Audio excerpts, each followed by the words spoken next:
To our channel. నేను సౌజన్య. ఆంధ్రప్రదేశ్లో ఐఏఎస్లు ఐపీఎస్లు కూడా ఒకనొక టైంలో చంద్రబాబును కలిసి అసలు అక్కడ ఉన్నటువంటి కండిషన్స్ ఎలా ఉన్నాయి, ఏంటి, ఎవరి వైపు ప్రజలు మొగ్గు చూపుతున్నారు అనేటువంటి దానికి సంబంధించి ఒక కీలకమైనటువంటి న్యూస్ ఏదైతే ఉంటుందో అది చంద్రబాబుకు చేరవేశారు. ఇంకొంతమంది ఐఏఎస్ ఐపీఎస్ అధికారులు ఫేస్ టైంలో కూడా మాట్లాడారని చెప్పేసి అందరం విన్నాం.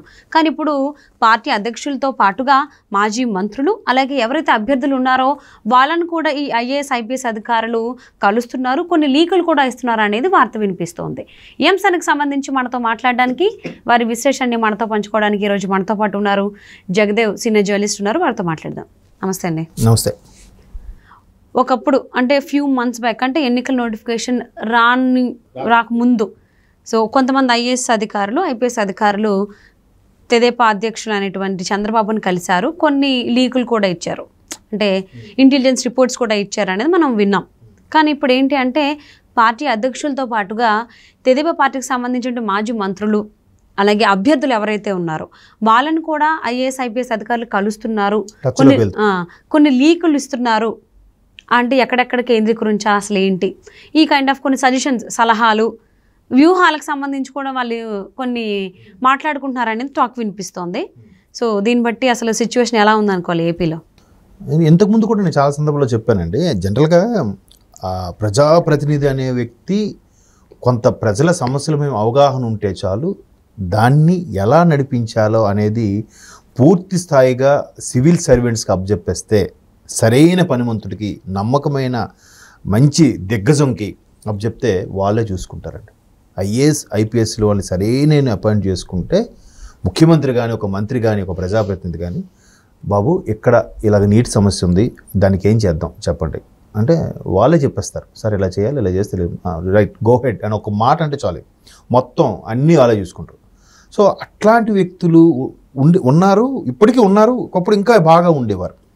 సో రాజకీయ నాయకులు కూడా ఎలా అంటే వాళ్ళ పరపతి ఎక్కడ వాళ్ళ ఇమేజ్ తగ్గుతుందో, వాళ్ళకి ఎక్కడ వాళ్ళు చెప్పిన మాట చెల్లుబాటు అవుతున్న భయంతో ఒకవేళ వాళ్ళ సలహాలు సూచనలు ఇచ్చినా నో అక్కడ అలా చేయడం వల్ల ఆ ప్రాంతంలో మా పార్టీ వాళ్ళకి చెందిన వాళ్ళు లేరు, వాళ్ళకి లబ్ధి చేకూరుతుంది, అలా వద్దు, మా పార్టీ వాళ్ళు లబ్ధి చేకూరు చేయడం వీళ్ళు మారుస్తూ ఉంటారు. కానీ నిజంగా వాళ్ళు కరెక్ట్గా వెళ్ళిపోతే వాళ్ళే రూల్ చేసేస్తారు. సరైన administration officer nothing but district collector కదా. సో అలాంటి సందర్భంలో ఇప్పుడు కొంతమంది పార్టీకి, కొన్ని పార్టీలకి, కొన్ని ప్రభుత్వాలకి అనుయాయులుగా అనుకూలంగా ఉండడం అనేది కొంత ఇబ్బందికర పరిస్థితులే అవి.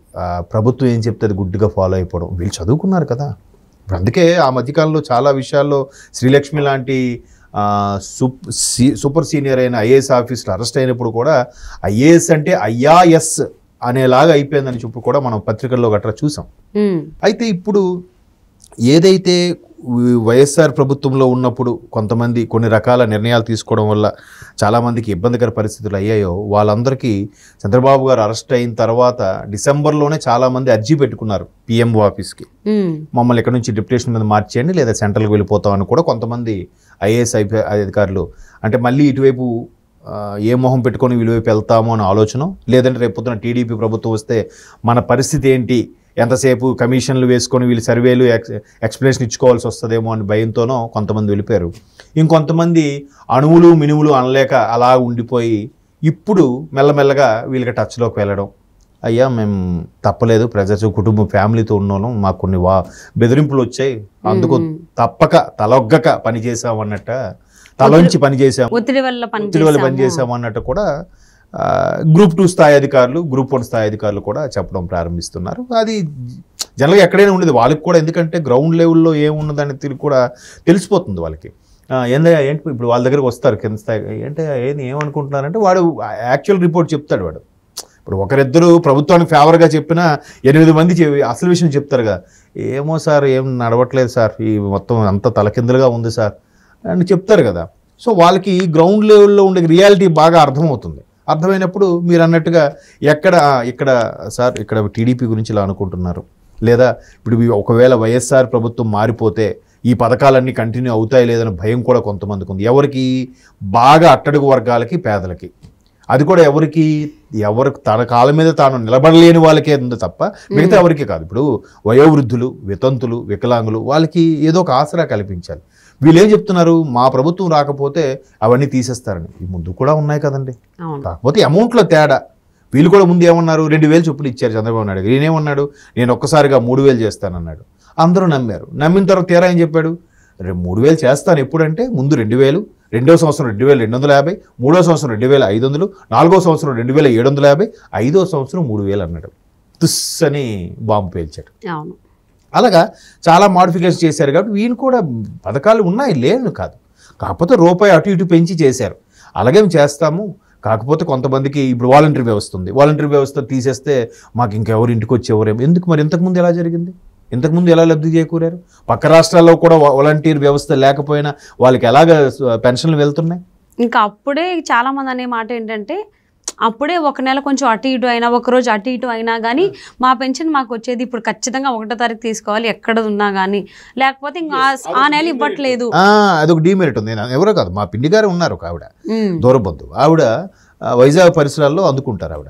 ఆవిడ ఏంటంటే 1వ తేదీ అయ్యేసరికి ఆ రోజు ఏ కార్యక్రమం ఉన్నా ఆవిడకి ఆబ్సెంట్. ఏమంటే ఈ రోజు నేను ఇంటి దగ్గర లేకపోతే మళ్ళీ రేపు కూడా, రేపు ఇంకా క్యాన్సిల్ అంట, ఇవ్వరంట. 1వ తేదీ సాయంత్రం 5 దాటినా కూడా ఇంక లేదు. లేదు బాబు నేను పని చూసుకొని వస్తాను, ఆవిడ పెన్షన్ అందుకొని బయలుదేరి వస్తుంది. ఆ రోజు పెళ్లి కార్యక్రమం ఉన్నా ఏమున్నా, ఏమంటే ఇది పరిస్థితి. ఆవిడ ఒకసారి ఏదో కార్యక్రమం మీద హైదరాబాద్ వచ్చినా కూడా అమ్మో 1వ తారీఖు వెళ్ళిపోవాలి. ఏమ్మా అంటే మళ్ళీ 1వ తారీఖు వెళ్ళి మళ్ళీ వాళ్ళ అబ్బాయి తిరుపతి తీసుకెళ్తాడంటే, వచ్చారు ఆవిడ ముందు నెల 20వ తేదీన ఎప్పుడో, 28వ తేదీ వరకు ఉండి 29న ట్రైన్ ఎక్కి వెళ్ళి 30కి వెళ్ళిపోయి 1వ తేదీ పెన్షన్ మళ్ళీ 1వ తేదీ సాయంత్రం ఎక్కి మళ్ళీ ఇక్కడికి వచ్చారు. వచ్చాక ఇక్కడ నుంచి మళ్ళీ వాళ్ళ ఫ్యామిలీ అంతా తిరుపతి వెళ్ళారు. ఆ సమస్య లేదు. తర్వాత డైరెక్ట్ ఇటు నుంచి తిరుపతి వెళ్ళి 6-7 తేదీల్లో అందుకోవాలన్న కూడా ఆప్షన్ బాగుండేది కదా. ఎవరంట, ఎందుకు ఎవరబ్బా?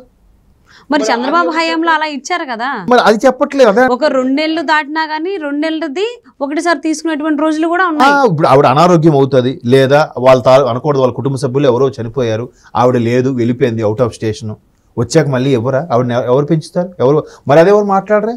మొన్న కూడా ఖజానాలో డబ్బులు లేని విషయాన్ని చంద్రబాబు గారు కేసు పెట్టడం వల్లే ఈ పెన్షన్లు ఇవ్వట్లేదని చెప్పి ఆయన మీద తోసేశారు.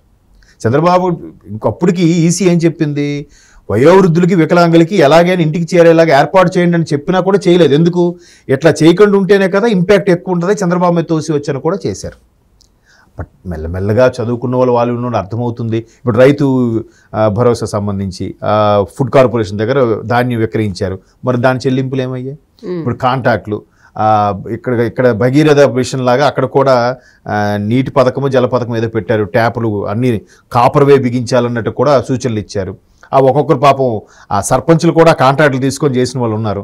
దాని బిల్స్ ఎంతవరకు రాలేదు కాంట్రాక్టులు. సో అంటే జనంలో కూడా జగన్మోహన్ రెడ్డి వైపు కాకుండా తెదేపా వైపు చూస్తున్నారు కాబట్టి ఈ ఐఏఎస్ ఐపీఎస్ అధికారులు కూడా పార్టీ అధ్యక్షులతో పాటుగా పార్టీకి సంబంధించిన మాజీ మంత్రులు అభ్యర్థులు కూడా లీడర్షిప్ క్వాలిటీస్ ఉన్న చాలా లీడ్ చేస్తున్న చాలా మంది వ్యక్తుల దగ్గరకు కూడా వెళ్ళడం, సార్ మేము ఏదో తెలియజేసామని చెప్పడం జరుగుతుంది. మీరు మనసులో పెట్టుకోకండి, మీకు ఖచ్చితంగా మీరే రావాలి, ఈ ప్రభుత్వం మాకు వద్దు అన్నట్టు కూడా సంకేతాలు ఇస్తున్నారు. సో ఇంతకు ముందు యాక్చువల్లీ పార్టీ అధ్యక్షుడు చంద్రబాబునే కలిశారు ఐఏఎస్ ఐపీఎస్లు, బట్ ఇప్పుడు మంత్రుల్ని అభ్యర్థులను కూడా కలవడం జరుగుతుంది. అది కలవడమే కాకుండా నివేదిక కూడా ఇస్తున్నారు అనేటువంటిది వినిపిస్తుంది. చూద్దాం అసలు ఏం జరుగుతుంది ఏంటి, సో ఇవి ఇంతవరకు వెళ్తాయి అనేది.